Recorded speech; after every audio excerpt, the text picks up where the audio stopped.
நீங்க ஃபோன் பண்ணி உங்க நிலைமை தெரிஞ்ச பிறகு என்னால வேற விதமா நினைக்க முடியல. ஏன்னா என்னோட இயல்பு அது.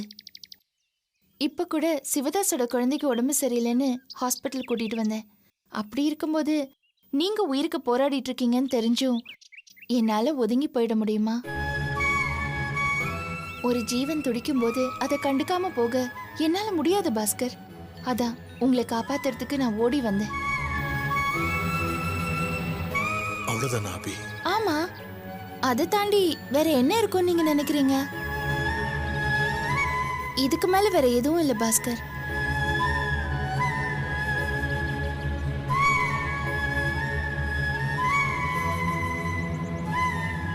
இதுக்கு மேல நான் வேற என்ன சொல்ல முடியும்? Abhi, madam bill.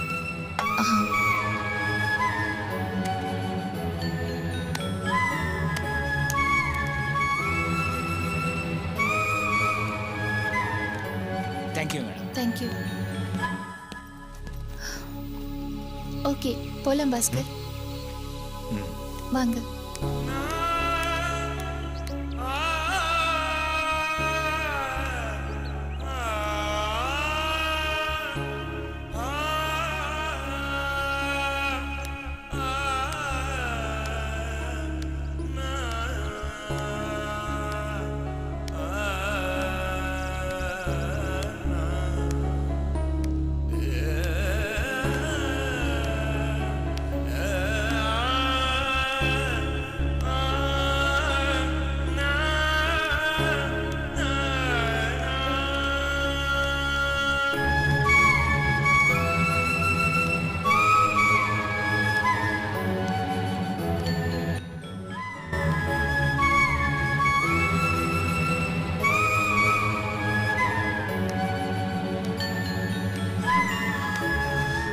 அபி.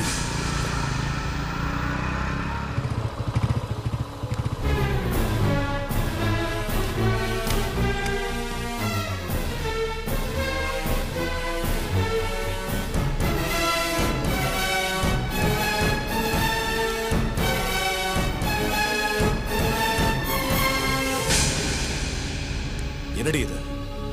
இவனோட ஊர் சுத்துறது அசிங்கமா இல்ல? ஏன் கத்துற? ஏன் கத்துற? கத்தாம என்னடி பண்ண சொல்ற? போய் போய் இந்த ராஸ்கல். இல்லனே, ஏதோ பேசணும்னு சொன்னாரு, அதான் இங்க கூட்டிட்டு வந்து. ஏய், அறிவில்ல உனக்கு? இந்த ஆளுனால எவ்வளவு பிரச்சனை மறந்து இவனோட சுத்திக்கிட்டு இருக்க. சீ. இந்த பாரு, அத நீ சொல்லாத சரியா? அங்க நிக்கிறாங்கல்ல, அவங்க மட்டும் யாரு?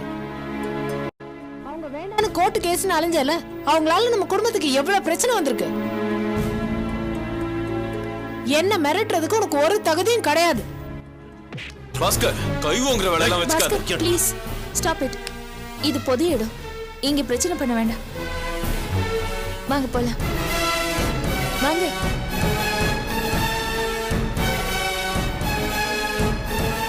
வீட்டுக்கு வந்து சேரு.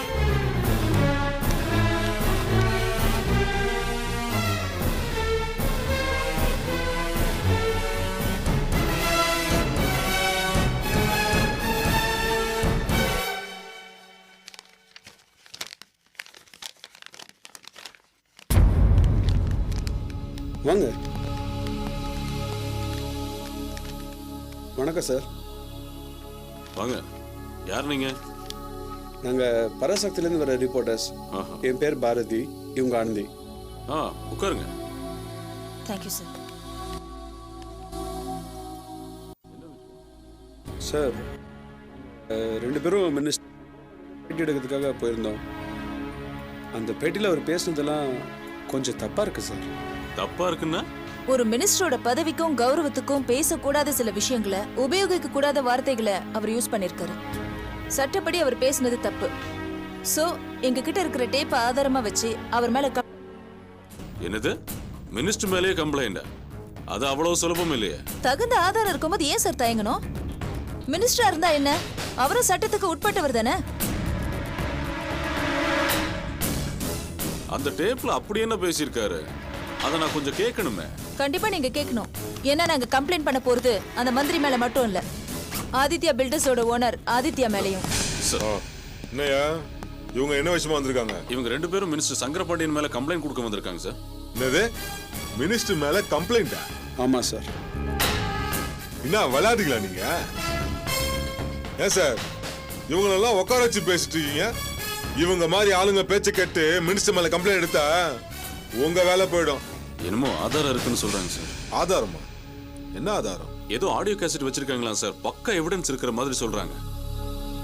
ஓஹோ, உங்ககிட்ட இருக்கிற ஆடியோ கேஸ்ட கொடுங்க பார்க்கலாம். சாரி சார், உங்களை நம்பியெல்லாம் என்னால தர முடியாது. ஆதாரம் இல்லாம எப்படிமா புகார் வாங்க முடியும்? அதை கொடுங்க. சாரி சார், இந்த ஆதாரத்தை நான் கோர்ட்லயே ப்ரொடியூஸ் பண்ணிக்கிறேன். உங்ககிட்ட என்னால தர முடியாது. நீங்க எங்க கம்ப்ளைண்ட்டை ஏத்துக்கிறீங்களா இல்லையா? சான்ஸே இல்ல. மந்திரிங்கிறவரு மக்களோட பிரதிநிதி. அவரோட பவர் தெரியுமா உங்களுக்கு? இங்க பாருங்க, எங்க கம்ப்ளைண்ட்டை வாங்கிக்க முடியுமா முடியாதா? ஏமா பத்திரிகைக்காரங்க தானே நீங்க, ஏமா இப்படி மடத்தனமா பேசுறீங்க? மினிஸ்டர் மேல கம்ப்ளைண்ட் ரெஜிஸ்டர் பண்றதுக்கு 1008 ப்ரொசீஜர் இருக்கு தெரியுமா? ப்ரொசீஜர் மீறி நடந்தா எங்க வேலை போயிடும். டயத்தை வேஸ்ட் பண்ணாம கிளம்புங்க. இத பாருங்க, எங்க கிட்ட ஆதாரம் இருக்கு. இளக்காரமா பேசாதீங்க, பின்னாடி நீங்க தான் வருத்தப்படுவீங்க. கையில ஒரு ஆடியோ கேஸ்ட் இருந்தா மினிஸ்டர் எதுக்கலாம்னு நினைக்கிறீங்களே? அதெல்லாம் சினிமால மட்டும் தான் முடியும், நிஜத்துல நடக்காது. கேவலம் ஒரு ஆடியோ கேஸ்ட், அதெல்லாம் கோர்ட்ல ஒரு பெரிய எவிடன்ஸாவே எடுத்து மாட்டாங்க தெரியுமா? 10ஓட 11 தான் எடுத்துக்குவாங்க. அதை நம்பி நாங்க கேஸ் எடுத்துணுமா? இடத்த காலி பண்ணுங்க. ஓகே, இதை எப்படி டீல் பண்ணணும்னு எங்களுக்கு தெரியும். வாங்க பரதி போலாம். இல்ல ஆனந்தி, வாங்க போலாம்.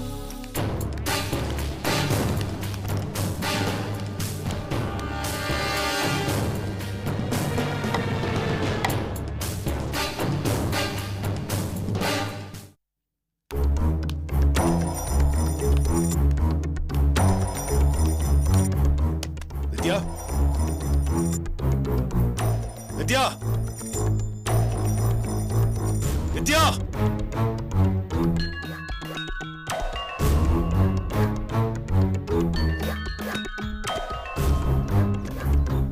வித்யா எங்க? வித்யாவை தேடுறது இருக்கட்டும். இப்ப நீ எங்கடா போயிட்டு? அது இப்ப முக்கியம் இல்ல. கூப்பிட அவளை. எங்க அவ? நான் கேட்கறதுக்கு பதில் சொல்லாம அவளை எதுக்குடா இப்ப நீ தேடுற? அவ நடந்துக்கிறது சரியில்லை, அவளை கண்டிக்கணும். கண்டிக்கணுமா? என்ன பெருசா குத்த கண்டுபிடிச்சிட்ட அவளை கண்டிக்கிறதுக்கு? நீ என்ன அவளை கண்டிக்கிறது? நீ பெரிய யோகி மேடா? என்னடா அம்மா, வித்யா உன் லட்சணம் எல்லாத்தையும் என்கிட்ட புட்டு புட்டு வச்சுட்டா. ஏண்டா மறுபடியும் அந்த சிரிக்கி அபி கூட சுத்திக்கிட்டு இருக்கியாமே? உனக்கு உடம்புல சூடு சொரண கொஞ்சம் கூட கிடையாதாடா? எனக்கு பிள்ளையா பிறந்து இப்படி துப்புக்கிட்டு அலறியடா பாவி. வெக்கமா இல்லடா உனக்கு? எனக்கு அப்படியே நாக்கு பிடிங்கிட்டு சாகலாம் போல இருக்கு. ஏண்டா ஏண்டா உனக்கு இப்படிலாம் போகுது புத்தி? புரியாம பேசாதம்மா. இந்த கழுது நடன ரமேஷோட சுத்திட்டு வரா, அத பத்தி கட்டிக்காம என்னென்னமோ குத்த சொல்லி பேசிட்டு இருக்க. ஆமா, நீ ரொம்ப பெரிய உத்தம. என் பிள்ளை ஏதோ சாதாரணமா அவங்கிட்ட பேசிருப்பா, அத போய் என்னமோ பெருசா உலகமாக குத்த மாதிரி பேசிட்டு இருக்க. ஆமா, நான் தெரியாம தான் கேக்குறேன். அந்த சிரிக்க அபி கூட உனக்கு அப்படியே புதுசா உறவு?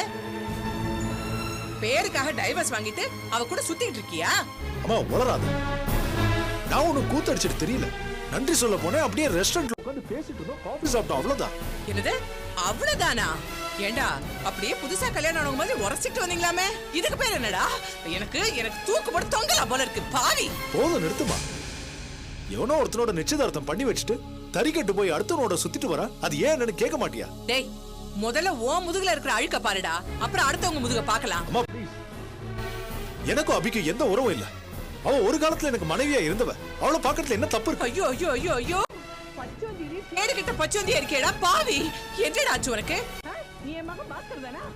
ஏண்டா உன் சொத்தெல்லாம் பறி போறதுக்கு முன்னாடி நீ இந்த மாதிரி எப்பவாவது பேசிருக்கியடா? இன்னைக்கு என்னடா பொண்டாட்டி மேல பெருசா பாசம் பொங்கி வழியுது உனக்கு? புரிஞ்சுக்காம பேசாத. அபி என் உயிரை காப்பாத்திருக்கா. நான் நன்றி உள்ளவ. பார்த்து நன்றி சொல்லிட்டு வரலாம் தான் போனேன். டேய் போதும், பண்ண தப்ப நியாயப்படுத்துறியாடா? உன்னை பெத்தவனா? உன் புத்தி எனக்கு தெரியாதா? இப்ப உன்கிட்ட பைசா இல்ல, அவகிட்ட போய் கெஞ்சி கூத்தாடி ஏதாவது சில்லறை வாங்கலாம்னு போயிருப்ப. எனக்கு தெரியும்டா. என்னம்மா வளர்ற? என்ன சொன்னக்கு இன்னைக்கு? நானடா வளர்றேன், எனக்கு எல்லாமே தெரியும்டா. இப்ப உனக்கு இருக்கிற பிரச்சனைக்கு அந்த அபிதான் ஒரே வழி நீ நினைக்கிற, அதானே? வயசுக்கு வந்த பொண்ணு வெளியே சுத்திட்டு வரா, அவள நிக்க வச்சு கேள்வி கேட்காம என்ன நிக்க வச்சு கேள்வி கேட்டுட்டு இருக்க? ஏய், அவ அப்படித்தாண்டா சுத்துவா. உனக்கு வெக்கமா இருந்தா அவளுக்கு சீக்கிரமா கல்யாணம் பண்ற வழியை பாரு. அப்போ அவ எவன் கூட வேணாலும் சுத்துவா, நான் அவளை கட்டிக்க கூடாதுங்கறியா? எனக்கு அந்த உரிமை இல்லையா? கண்டிக்கிறதுல மட்டும் உரிமை இருந்து பிரயோஜனம் இல்லடா, அவளுக்கு கல்யாணம் பண்ணி வைக்கிறதுலயே இருக்கணும். எதுக்குமா முடிச்சு போடுறேன்? எனக்கு மட்டும் அந்த கவலை இல்லையா? ஏற்கனவே ஆதிக்கு 50 லட்சம் ரூபாய் கடன் போட்டிருக்கேன், அதையே எப்படி திருப்பி கொடுக்க போறேன்னு முடிச்சிட்டு இருக்கேன்.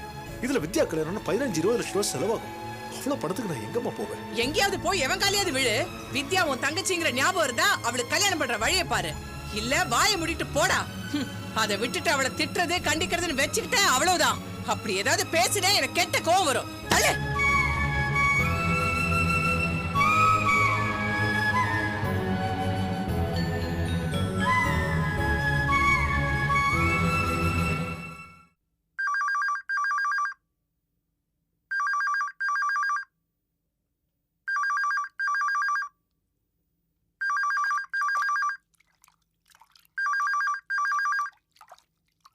ஏக்கா ஏக்கா போன் அடிக்குதுக்கா. வரேன்டா. ஏண்டா பக்கத்துல தானே இருக்க, நீ எடுத்தா என்னவா? அரிசி களைஞ்சிட்டு இருக்கக்கா. ஹலோ ஹலோ, யார் பேசுறது? கற்பகமா? ஆமா, நீங்க யாரு? உன் பொண்ணு கொழுப்பெடுத்து போய் இப்ப சுத்திக்கிட்டு இருக்காளே பாஸ்கர், அவன் ஆத்தா அலமேலு பேசுறேன். இப்ப என்ன வேணும் உங்களுக்கு? அது வேணும் இது வேணும்னு உன் வீட்டு வாசல்ல வந்து கையேந்தி நிக்கிற வேலை இந்த அலமேலு. உன் பொண்ணு என் பையன் வேணும்னு ரோடா அலைஞ்சுக்கிட்டு இருக்கா. அவளை முதல்ல கண்டிச்சு வைன்னு சொல்லத்தான் நான் கூப்பிட்டேன். எங்க அபியா? அப்படி எல்லாம் இருக்காது, உளறாதீங்க. எவடி வளர்றா? உன் பொண்ணு என் மகனை ஹோட்டலுக்கு கூட்டிட்டு போயிருக்கா, அத என் பொண்ணு கண்ணால பாத்திருக்கா. பாஸ்கர் கிட்ட கேட்டா அவன் அது இதுன்னு சொல்லி மழுப்பிக்கிட்டு இருக்கான். என்ன சொக்குப்படி போட்டாலோ இத பாரு, மறுபடியும் என் புள்ள என்னை எடுத்தறிஞ்சு பேசிட்டு இருக்கான். இத பாருங்க, சாதாரணமா 2 பேரும் காஃபி சாப்பிட போயிருக்கலாம், அத போய் என்னடி அத போய் அசால்ட்டா சொல்ற? உங்க எண்ணெல்லாம் எங்களுக்கு தெரியாதா?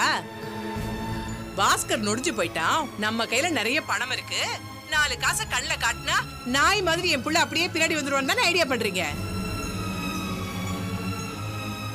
சிங்கம் கீழே விழுந்தா ஒண்ணு செத்து போகாது, ஞாபகம் வச்சுக்கோங்க. இது பாருங்க, இதெல்லாம் நீங்க என்கிட்ட பேச வேண்டிய அவசியம் இல்ல.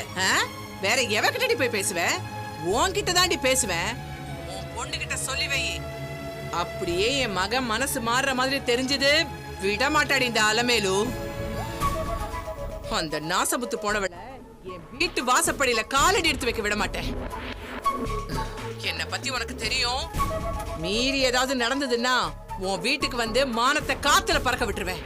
ஜாக்கிரதை, வேடி போன. யாருக்கா? வேற யாரு? அந்த அலமேலு தான். மறுபடியும் என்னவாமா அந்த ராக்காச்சிக்கு? நம்ம அபியும் அந்த பாஸ்கரும் ஏதோ ஹோட்டல்ல சந்திச்சாங்களாம். அபி போறப்போ அந்த பாஸ்கர் அந்த ஹோட்டல்ல காஃபி சாப்பிட்டுட்டு இருந்திருக்கலாம், எதாச்சியா 2 பேரும் சந்திச்சிருக்கலாம். அத புரிஞ்சுக்காம மறுபடியும் 2 பேரும் எங்க சேர்ந்துடுவாங்களோன்னு பயந்து என்கிட்ட சத்தம் போடுறா. ஏன் போட மாட்டா? ஏன்ட்ட ஒரு நிமிஷம் போனை கொடுத்திருந்தீங்கன்னா 4 வாரத்தில் பொழப்பே நார் அடிச்சிருப்பேன். உன்னையாட்டு ஊமையாவே இருந்தோம்னா அவளுக்கு பாட்டுக்கு மேல மேல பேசிட்டு போயிட்டே தான் இருப்பாளுங்க. அதை விடுற, நம்ம அபி எதுக்காக பாஸ்கர் கூட ஹோட்டல்ல சந்திச்சு பேசணும்? அதானே இத்தனை வட்டி இந்த அபிக்கு ஏன் புத்தியே வரல? கடந்தவனை காப்பாத்தி கரையேத்தி, இதெல்லாம் தேவையில்லாத வேலை. இவ்வளவு செஞ்சும் அந்த பொம்பளை நாக்களை பல்ல போட்டு பேசிட்டு இருக்கிறா. நன்றி கெட்ட ஜென்மம். இதுக்கெல்லாம் அபிதான் காரணம். வரட்டு நான் பேசிக்கிறேன். நீ வாயை வச்சுக்கிட்டு சும்மா இரு, ஒன்னும் கேட்க வேண்டாம். உனக்கு இன்னும் கிறுக்கு தெரியலையாட்டு இருக்கு. முனி விட்டாலும் சனி விடாதுன்னு சொல்லுவாங்க. அபிக்கு விருப்பம் இல்லைனாலும் நீ 2 பேர்த்தையும் சேர்த்து வச்சிட போல இருக்க.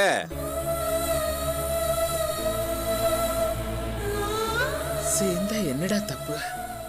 நிஜமாலுமே உனக்கு இருக்குதான். அவன் மண்ண கொடுமையும் கோராமையும் நீ மறந்துட போல இருக்கு. அப்படி இல்லடா, பாஸ்கர் அப்போ இருந்த நிலைமை வேற, இப்ப இருக்கிற நிலைமை வேற. நம்ம அபி அவர் உசிரியே காப்பாத்திருக்கா. நிச்சயம் இப்ப நல்லது கெட்டது பிரிச்சு பாக்குற மனப்பக்குவம் அவருக்கு வந்திருக்கும். ஒத்த மரமா நிக்கிற என் பொண்ணு மறுபடியும் வாழ முடியுங்கிற நிலைமை வந்தா, சில கசப்பான விஷயங்களை சகிச்சுக்கிட்டு வாழ்ந்தா அது தப்பில்லடா. அக்கா அந்த பாஸ்கர் பல பத்தி உனக்கு தெரியாதுக்கா. இப்ப கையில காசு இல்ல, வாழ வழி இல்ல. அதனால அபி நெருங்கி வர்றான். நாளைக்கே 4 காசை பாத்துறான்னா முகம் பச்சோந்தி மாதிரி மாறிடும், தெரிஞ்சுக்கோ. அப்படி இல்லடா, சந்தர்ப்ப சூழ்நிலையால கெட்டவங்களா இருந்திருக்கலாம். மனுஷங்கன்னா மாறாமையா இருப்பாங்க. அந்த பாஸ்கர் மாறி இருப்பாரு. சரி சரி, அபி வர்றப்போ இதெல்லாம் தெரிஞ்சுக்கிட்ட மாதிரி காமிச்சிக்காத. அவளே உஷா கல்யாண விஷயத்துல டென்ஷனா இருக்கா. அவளை குழப்ப வேண்டாம். அவளா சொல்லணும்னு நினைச்சா சொல்லட்டும். நீ போய் வேலையை பாரு.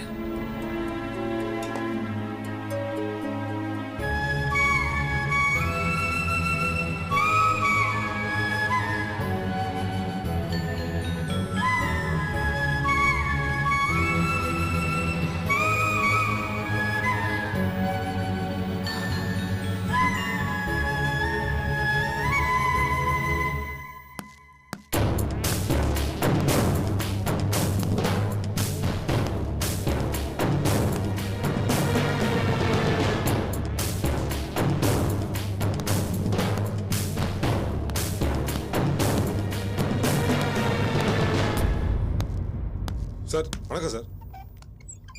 என்னையா இந்த நேரத்துல? சார் பிரஸ் ரிப்போர்ட்டர்ஸ் யாராவது உங்களை வந்து பேட்டி எடுத்தாங்களா?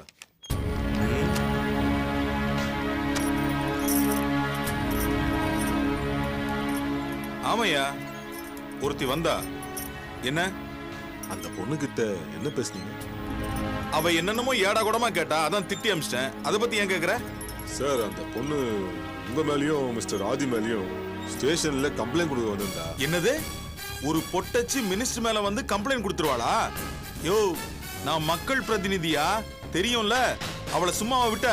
அது பத்திரிகைக்கார பொண்ணு, அவ்வளவு சாதாரணமா நினைச்ச முடியாதுல்ல. தவிர அவகிட்ட ஏதோ ஆதாரம் இருக்கா. யோ, என்னையா ஆதாரம் சேதாரம் செய்கூலின்னு பேசிக்கிட்டு இருக்க? என்ன கிழிச்சிருவாவ? பத்திரிகையில நம்மளை பத்தி அசிங்கமா எழுதுவா. நாம பார்க்காத அசிங்கமாயா? நாம பண்ணாத தப்பா? அதெல்லாம் தாண்டி தானே அரசியல் இருக்கும். பொது வாழ்க்கைன்னா சும்மாவா? சார் ப்ளீஸ், நான் சொல்றது கொஞ்சம் சீரியஸா எடுத்துட்டீங்கன்னா நல்லா இருக்கும். சரி சொல்லு. நீங்களும் ஆதியும் ஏதோ சிக்கலா பேசி வச்சிருக்கீங்க போல இருக்கு. அதை ரெக்கார்ட் பண்ணி வச்சிருக்காங்க சார்.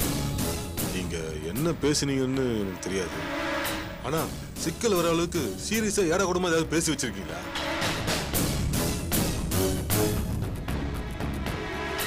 என்ன சார் யோசிக்கிறீங்க? ஆமாய்யா, கோவத்துல 2 வார்த்தை கூடுதலா விட்டுட்டேன். அதை போய் ரெக்கார்ட் பண்ணி வச்சிருக்காளா? சரியான கிரிமினலா இருக்காள. சரி, இப்ப என்ன பண்ணோமா?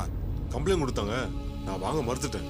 அதுக்கு என்கிட்ட இருக்கிற ஆதாரத்தை வச்சு கம்ப்ளைண்ட் வாங்குறீங்களா, இல்ல கோர்ட்ல போய் எங்களால முடிஞ்சதை பாத்துக்கிறேன்னு சொல்லி மிரட்டிட்டு போறா சார்? யோ, என்னையா நீ? ஒரு பொம்பளை ஸ்டேஷனுக்குள்ள வந்து உன்னை மிரட்டிட்டு போயிருக்கா, நீ பாத்துக்கிட்டு சும்மா வந்த? உங்ககிட்ட எவ்வளவு பவர் இருக்கு? புடிச்சு உள்ள போட்டுக்க வேணா? அது எப்படி சார் முடியும்? ஆமாயா, அதையும் நான் தான் உனக்கு சொல்லி தரணும். உங்ககிட்ட பதவி இருக்குல்ல, நெஞ்சில தைரியம் இருக்குல்ல, ஆம்பளை தானே நீ, புடிச்சு உள்ள போட வேண்டியதானே? அது அவ்வளவு சுலபம் இல்லை சார். அவங்க பத்திரிகையில இருக்காங்க, அவங்க கிட்ட ஆதரவா இருக்கு சார். ஆழம் தெரியாம காலை விட்டுட்டு மாட்டிக்க முடியுமா சார்? சரியான வேஸ்டியா நீ. என்கிட்ட வந்து வெட்டி நாயம் பேசிக்கிட்டு இருக்கிய. அவளை புடிச்சு பொய் கேஸ்ல உள்ள போட்டுட்டு அங்க இருந்து போன் பண்ணியிருந்தீனா நீ மனுஷன். நானும் உனக்கு சப்போர்ட் பண்ணி எங்கேயோ கொண்டு போயிருப்பேன். அதை விட்டுட்டு சார், என்னோட சூழ்நிலை அப்படி. இப்போ என்ன பண்ண சொல்லுங்க சார். ஒண்ணு வேணாம், கிளம்பு. சார் இல்லை சார், நான் பண்றேன் சார். வேணாம், கிளம்பு.